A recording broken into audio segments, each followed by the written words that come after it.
응답이 하나님의 복이 가득하게 하여 주시옵소서. 세상에 살면서 바꾸어야 할 것들 가지고 나왔사온데 이 시간 바꾸어 가게 하여 주시옵소서. 예수님의 거룩하신 이름 받들어 기도하옵나이다. 아멘. 할렐루야. 오늘 말씀 제목이 굳은 사역을 거부하지 말라입니다. 하나님의 사역을 감당하면 보상이 있습니다. 하나님 말씀입니다. 히브리서 11장 6절에 보면 나와 있는데 한번 봉독해 주시겠습니다. 믿음이 없이는 하나님을 기쁘시게 하지 못하나니 하나님께 나아가는 자는 반드시 그가 계신 것과 또한 그가 자기를 찾는 자들에게 상 주시는 이심을 믿어야 할지니라. 아멘. 상 주시는 이심을 믿어야 할지니라. 상은 하나님께서 약속하신 것이니까 반드시 받는 사람 있습니다. 그런데 말이죠. 이 상에는 높고 낮음이 있다는 사실 아십니까? 즉 차등을 두셨습니다. 일반적인 상도 있지만 큰 상, 성경의 표현을 그대로 제가 옮기는 겁니다. 큼이라 큰 상이 있습니다. 그리고 고을 권세도 있습니다. 다스리는 권세도 주십니다. 그것도 한 고을도 있고 5고을도 있고 또 10고을도 있습니다. 고을을 다스린 권세도 주시는데 동일하지 않다는 거죠. 어떤 기준으로 이렇게 차등을 두시는 것일까? 우선 정말 고을 권세가 있는지 볼까요?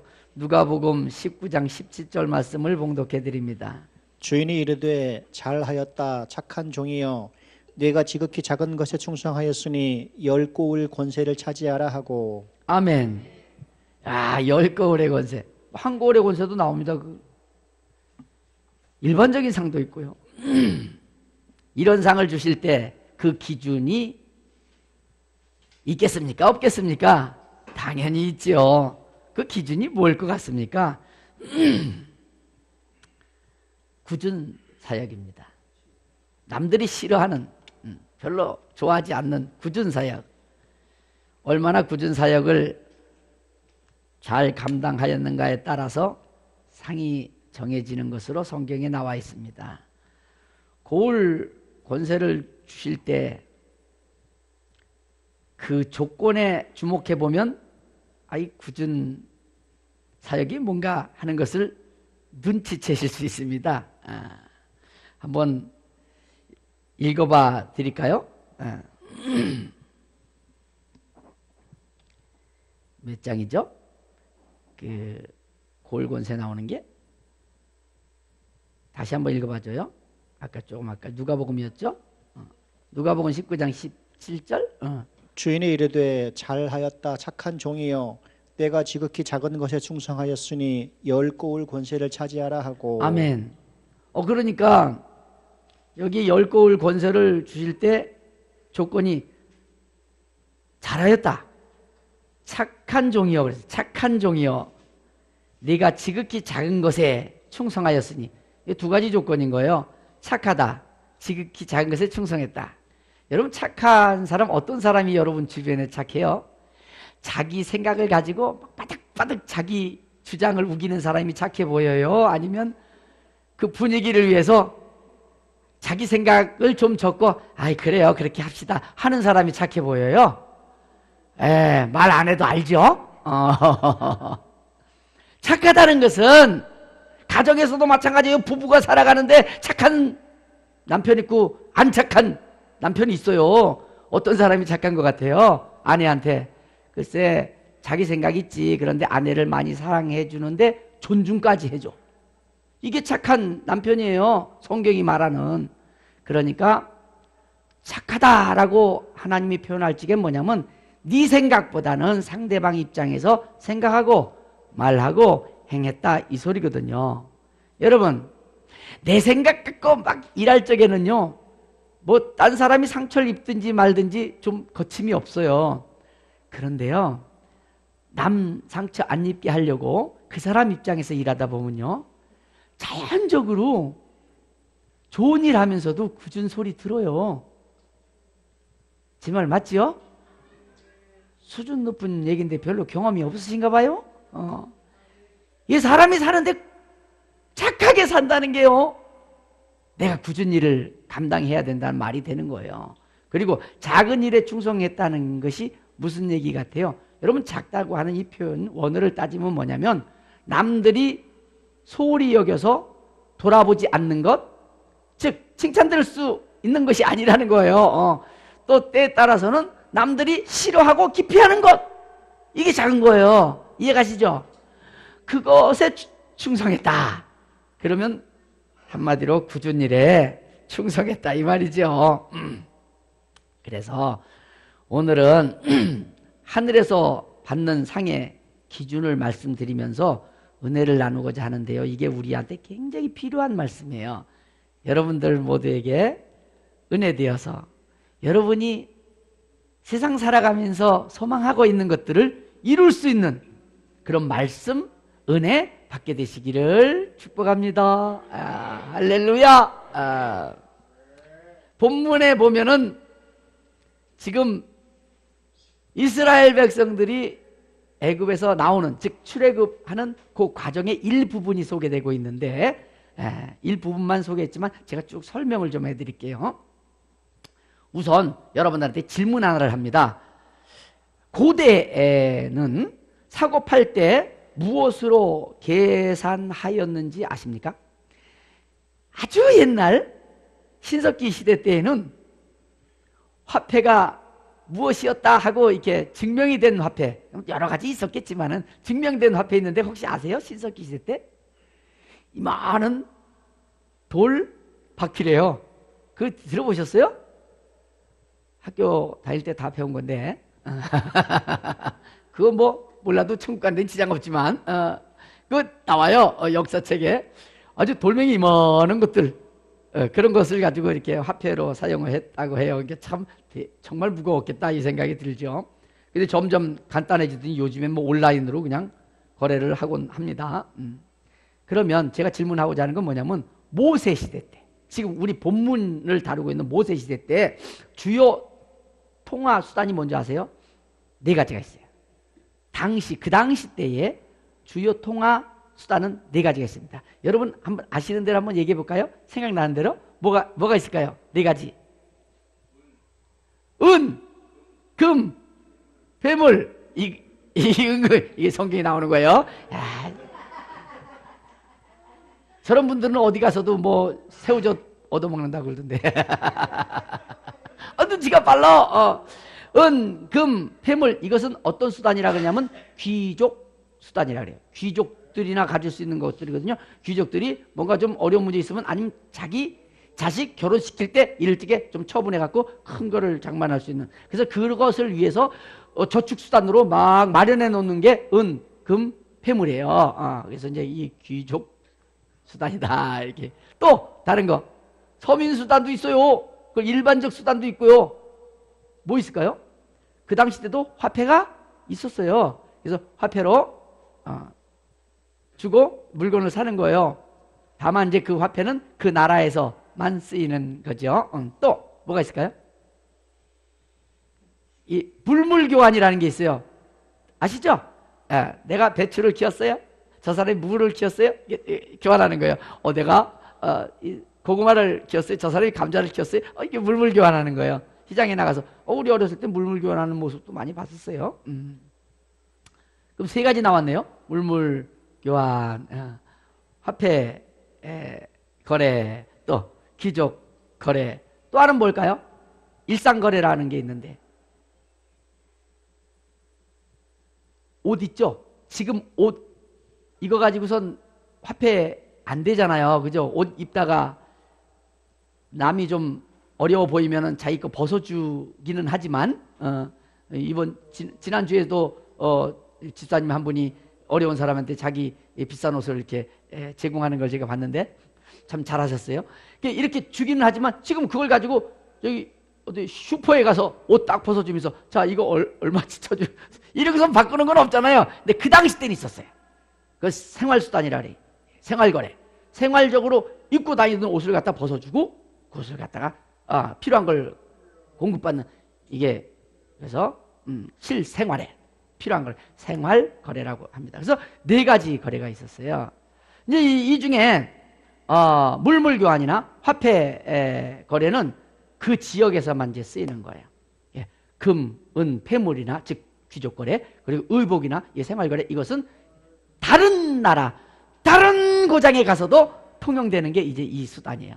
여기까지 이해되면 아멘. 예. 재미난 거 말이죠. 이스라엘 백성들이 애굽에서 나올 적에 그 고장에서만 쓰는 뭐 화폐라든가 물물교환 이거는 별로 뭐 가져온 게 없는데 어디에서나 쓰일 수 있는 은, 금, 폐물, 의복을 정말 많이 가지고 왔어요. 여기서 이제 의문 하나를 가져보는 거예요. 뭐냐면 아니 그네들은 어떻게 그 많은 은, 금, 폐물, 의복을 가지고 나올 수 있었는가? 그들이 본시 부자였는가? 아니죠. 그들은 노예 생활을 했어요. 노예 생활은 그때그때 먹고 살기도 어려운 생활이에요. 그런데 그 많은 걸 가지고 나왔다는 거예요. 와, 어떻게? 도적질했나? 아니거든요. 강도질했나? 그건 도덕 아니거든요. 그런데 어떻게 가지고 왔나요? 하나님이 개입하셨어요. 하나님은 거기에 개입하시며 거기에 간섭하시며 정말 많은 것을 가지고 나올 수 있도록 하셨어요. 여기서 우리가 주목해야 할 것은 뭐냐면 하나님이 왜 간섭을 하시게 되었는가인데 그건 이제 아주 포인트인지라 좀 잠깐 뒤로 놔두고 여러분 그 과정을 갖다가 좀 한번 제가 설명 좀 해드릴게요. 하나님이 어떻게 간섭하셨는가? 참 기가 막힌 간섭을 이제 하시게 되는데 우선 하나님은 모세를 부르셨어요. 일단 뭐 자기 백성이 애굽에서 종살이하고 있으니까 그래서 이제 출애굽 시켜야 되니까 지도자가 필요했잖아요. 그래서 이제 모세를 지도자로 이제 삼으시고 택하시고 부르셨어요. 이스라엘 백성을 애굽에서 인도하여 가나안으로 들어가라 이렇게 명하신 거죠. 그랬더니 모세가 아멘 했으면 좋은데 난처해 하는 거예요. 그러니까 모세에게 하나님이 능력과 이적을 주셨어요. 이 능력은 얼마나 큰 능력인지 바로가 보고 느끼면 단번에 마음을 돌려서 이스라엘 백성을 내보낼 수 있을 만큼 큰 능력이었어요. 그런데 바로 왕이 모세가 행하는 모든 능력을 보고도 이적을 보고도 모세 말을 안 들어요. 왜 그랬을까요? 그가 바보여서 그랬을까요? 아니에요. 하나님이 그렇게 하셨어요. 그렇게 만드셨어요. 그게 하나님의 간섭의 위대함이며 대단함이에요. 출애굽기 4장 7절을 한번 읽어보아 주시겠어요? 바로가 너희의 말을 듣지 아니할 터인즉 내가 내 손을 애굽에 뻗쳐 여러 큰 심판을 내리고 내 군대 내 백성 이스라엘 자손을 그 땅에서 인도하여 낼지라. 아멘. 하나님이 그러셨다는 거예요. 하나님이 많은 환난 더 겪게 하신다는 거예요. 사실 바로의 마음은요, 하나님의 능력 볼 때마다 하나님이 내리시는 그 재앙을 볼 때마다 내보내고 싶은 마음이 정말 컸어요. 그럴 때마다 하나님이 도리어 그의 마음을 완악하게 잡으셔가지고 마음을 내보내려고 하던 마음을 돌이키게 하셨어요. 출애굽기 9장 12절 봉독해 주시겠습니다. 그러나 여호와께서 바로의 마음을 완악하게 하셨으므로 그들의 말을 듣지 아니하였으니 여호와께서 모세에게 말씀하심과 같더라. 아멘. 이렇게 하나님은 바로의 마음을 완악하게 하시면서 10번의 재앙을 다 겪게 해요. 다 당하게 해요. 참. 그럼 여기서 여러분들에게 아까 중요하다는 얘기를 이제 거론해야 되겠어요. 하나님은 왜 10가지 재앙을 전부 다 겪게 하신 거냐 이 말이에요. 자, 한 번만 보고도 바로가 내보내려고 하는 마음이 생길 정도였는데 10번을 다 겪게 하시려면은 하실 때에는 그 목적이 있다 없다 당연히 있지요. 그게 뭘까요? 두 가지나 있어요. 첫째는 재앙을 통하여 누군가의 인기를 바닥으로 떨구시는 거예요. 그리고 누군가의 인기를 하늘로 높이는 거예요. 자, 당시에 인기가 많이 높아있던 사람이 누구였을까요? 바로예요. 바로는 신과 같은 존재였어요. 이 애굽에서. 그 신과 같은 존재를 완전히 바닥으로 떨구는 거예요. 그리고 모세를 위대하게 보도록 그렇게 만드시는 거예요. 한번 성경을 볼까요? 출애굽기 11장 3절입니다. 여호와께서 그 백성으로 애굽 사람의 은혜를 받게 하셨고 또 그 사람 모세는 애굽 땅에 있는 바로의 신하와 백성의 눈에 아주 위대하게 보였더라. 아멘. 10번 재앙을 겪는 동안에 여러분 그 애굽 사람들의 스트레스를 한번 생각해 봐요. 기가 막혔을 거예요. 하나하나 거론할 필요는 없죠. 다 아시는 거니까. 아무튼 그 재앙 9번째까지만 해도 사람이 스트레스로 병들어서 사는 맛이 안 날 만큼 우울증에 빠지고 정신분열까지 오는 판인데 10번째 재앙은 아예 사람이 죽었어요.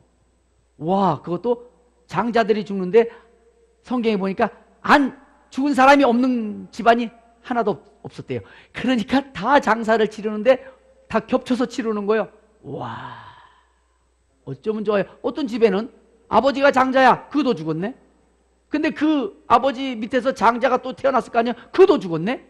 야, 이거 진짜 막 몇 사람을 장사 치르고 이네들의 스트레스 그 바람에 왜 전애들을 안 보내냐 해서 원망이 하늘까지 치솟으면서 자기네 왕 바로에 대한 원망이 커졌다 이 말이에요. 그 반면에 말한 대로 이루어지는 모세에 대하여는 그냥 위대하게 겁을 내면서 두려운 존재로 그렇게 보기 시작한 거예요. 또 한 가지 목적이 뭔지 아세요? 쫓겨나게 하시려고 애굽에서 이스라엘 백성을 쫓겨나게 하시려는 거예요. 한번 읽어볼까요? 출애굽기 11장 1절입니다. 여호와께서 모세에게 이르시기를 내가 이제 한 가지 재앙을 바로와 애굽에 내린 후에야 그가 너희를 여기서 내보내리라. 그가 너희를 내보낼 때에는 여기서 반드시 다 쫓아내리니. 반드시 다 쫓아내리니. 쫓겨남을 받게 하려는 거예요. 여기서 우리는 의문이 생기는 거예요. 하나님의 백성은 당당히 승리하며 나아가야지 쫓겨난다는 것이 조금 이상하지 않느냐 이 말이죠. 쫓겨남은 갑이 아닌 을의 입장이라는 생각이 들잖아요. 그래서 뭔가 개운하지 않아요. 그래서 이해하기 쉽도록 예화 하나를 들어드릴게요. 사랑하는 사람이 두 사람이 결혼을 했어요. 그런데 살다 보니까 마음이 안 맞아요. 이게 남편이 착한 남편이 아니야. 좋은 남편이 아니야. 자기 주장만 빡빡해. 아내가 착한 현숙한 아내가 아니야. 또 그냥 자기 고집대로 그냥 막 이 생활 규모도 엉망이야. 이래서 서로 이제 헤어지겠다네요. 이 합의 이혼을 하면은 깨끗이 끝나는 일이지만은 한 사람은 헤어지겠다 하고 한 사람은 헤어지지 않겠다 하면 이제 문제가 생깁니다. 이럴 적에 한 사람이 붙잡아도 가지 말라 가지 말아도 싫다 당신 싫다 난 나가겠다 하고 나가버리면 이때 자기가 스스로 나가버리면 맨몸으로 나가야 됩니다. 빈손으로 나가야 됩니다. 자기 나간다는 거니까. 그런데 반대로 나가라 하는데 쫓아내는데 안 나가겠다 하면 나가게 하려면 쫓겨가는 사람이 달라는 대로 다 줘야 됩니다. 수준 높은 얘기인데 이해 가십니까? 이 이스라엘 사람들로 하여금 쫓겨나게 하는 거예요. 하나님께서는 애국 사람들이 스트레스 팍 받아갖고 다 내보내라는 거야. 막 왕한테까지 가서 내보내라는 거야. 저들 제발 내보내서 이제 우리들로 하여금 이제 더 이 힘든 생활 하지 않게 하라는 거예요. 우리가 알기로는 10가지 재앙이니까 10가지 재앙이 끝난 거잖아요. 이 사람들은 몰라. 10가지인지 뭐 20가지인지 어떻게 알아. 계속되는 걸로 알지. 그러니까 사람 죽고 나니까 이제 눈이 뒤집힌 거예요. 내보내라는 거예요. 여기까지 간 거예요. 여기까지 딱 가니까 하나님께서 모세에게 시켜서 백성들에게 선포하라는 거예요. 자, 그럼 가서 쫓아내려고 하는 애국 사람들한테 가서 은, 금, 폐물, 의복, 니들이 가지고 있는 것. 여러분 여기서 잘 생각하셔야 돼요. 은, 금, 폐물, 의복. 그네들도요 그냥 일반 수단으로 화폐, 물물교환 다 하는 사람들이에요. 그러면 그네들이 은, 금, 폐물, 의복을 가지고 있다는 건 이건 뭐냐면요, 이거는 자기들도 저축해 놓은 거예요. 쓰지 않고 먹지 않고 놀러가지 않고 아껴서 때로는 인색하다는 소리 들으면서 자기들이 모아놓은 거예요. 흥청망청 버릴 수 있는 것들이 아니에요. 이 사람들한테도 그 귀하게 숨겨놓은 것들이에요. 그것을 달라 하라는 거예요. 이게요 적당하게 한 2번 재앙 겪은 다음에 가든지 말든지 하고 있을 때 달라 그러면 줄 것 같아요? 안 줘요. 10번까지 다 겪게 하신 거예요. 하나님이. 그래 놓고 이제 모세에게 백성들에게 고하라. 너희들은 애국 사람들에게 가서 달라라는 거예요. 한번 읽어볼까요? 출애굽기 11장 2절입니다. 백성에게 말하여 사람들에게 각기 이웃들에게 은금 패물을 구하게 하라 하시더니. 아멘. 애국 사람들은 이스라엘 백성이 떠나길 간절히 원했는데 간다는 거예요. 간다니까. 이 사람까지 죽은 판이니까 은금 패물뿐 아니라 의복까지 다 내주는 거예요. 이제 우리 본문이었던 12장 35절 36절을 한번 다시 읽어보겠어요. 이스라엘 자손이 모세의 말대로 하여 애굽 사람에게 은금 패물과 의복을 구하매 여호와께서 애굽 사람들에게 이스라엘 백성에게 은혜를 입히게 하사 그들이 구하는 대로 주게 하심으로 그들이 애굽 사람의 물품을 취하였더라. 아멘. 그래서 얻은 거예요. 이네들은 노예 생활 아니라고 먹고 살기 힘들어서 저축하는 게 없어요. 저축은 누가 했는데? 애굽 사람들이 저축해놨다니까. 그것을 재앙 10번 딱 통해가지고선 달라니까 다 주는 거야. 그래서 정말 많은 은금패물 의복을 가지고 거기서 나올 수 있게 된 겁니다. 할렐루야. 그렇다면 여기서 질문 하나 또 드려봅시다. 하나님은 왜 은금패물을 재앙 가운데서 재앙을 겪으면서 얻는 사건을 만드신 것이냐 이 말이에요. 이게 중요해요. 물론 아브라함과 약속하시기를 많은 재물을 가지게 해 주시겠다고 하셨어요. 오래전에. 그것이 이루어진 사건인 것은 사실이에요. 그러나 하나님의 능력으로 볼 적에 다른 방법으로도 충분히 이스라엘 백성으로 하여금 많은 은금패물, 보물을, 재물을 갖도록 하실 수 있었다는 겁니다. 제 말 맞죠? 하나님은 그런 분이에요. 그런데 왜 하필이면 이렇게 재앙을 통하여서 그 가운데서 은금패물, 의복을 얻게 하셨는가? 이렇게 일처리를 하셨는가 하는 겁니다. 왜 그런 것 같습니까? 이게 바로 하늘에서는 사역을 감당하면 상을 주시는 것이 하나님의 마인드입니다. 사실입니다. 그래 서로 좋은 상 달라고 하지 않겠어요? 그래서 기준을 만드는 거예요. 이스라엘 백성들이 출애굽에서 가나안 땅에 들어갈 때 땅을 준다 할 적에 좋은 땅 나쁜 땅이 있잖아요. 가나안은 천국을 말해요. 좋은 땅 나쁜 땅이 있어요. 그러면 서로 들어갔을 적에 서로 좋은 땅 차지하겠다고 하지 않겠어요? 그러면 지파 간에 동족 간에 싸움 나지 않겠어요? 그래서 하나님은 그것을 기준을 삼으셨잖아요. 처음부터 12명 뽑은 다음에 정탐꾼 보내면서 너희가 밟은 땅을 주겠다 그러셨잖아요. 그래서 갈렙이 헤브론 땅을 갖다가 시집고 다니면서 다 본 것으로 인하여서 45년 후에 내가 모세를 통하여 하나님께서 약속하신 대로 밟은 땅이니까 이 땅 나에게 달라 하고 요구하여서 차지한 것 아닙니까? 이해가십니까? 그러니까 하나님은 상을 주실 때 항상 기준을 만드신다 이 말이에요. 믿음 좋은 사람이 사람들 해집고 성 안에 들어가서 정탐했을 터이고, 믿음이 없는 사람은 저 멀리 산 능선에서 이렇게 성에 지나다니는 사람만 보았을 터이고, 그래서 그렇게 본 사람들은 광야를 갖게 된 것이고, 성 안에 들어간 사람이 성을 차지한 거라 이 말이에요. 마찬가지예요. 우리도 상에 대한 기준을 하나님은 확실히 하시고자 한 것입니다. 그래서 재앙이 클수록 애굽 사람들의 반응도 컸습니다. 적당한 재앙 가운데서 의복 달라, 은금패물 달라 그랬으면 아마 뺨 맞았을 겁니다. 어떤 때에 따라서 몽둥이 찜질도 받지 않았을까요?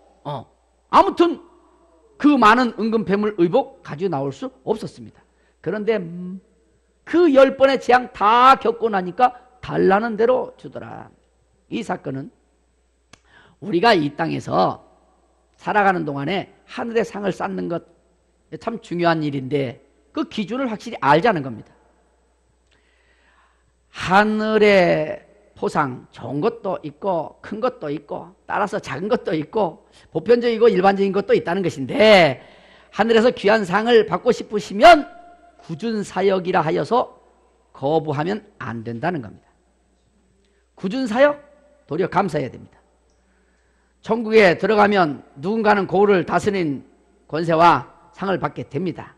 그 상을 받는 사람이 누구입니까?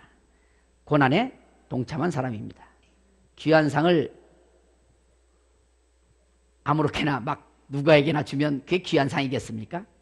분명한 기준을 세우셨으니 고난에, 즉 굳은 사역에 많이 참여한 자, 내 입장보다는 남의 입장부터 헤아려서, 때에 따라서는 지가 나한테 은혜를 입었는데 저렇게 말을 하면 속이 올라와.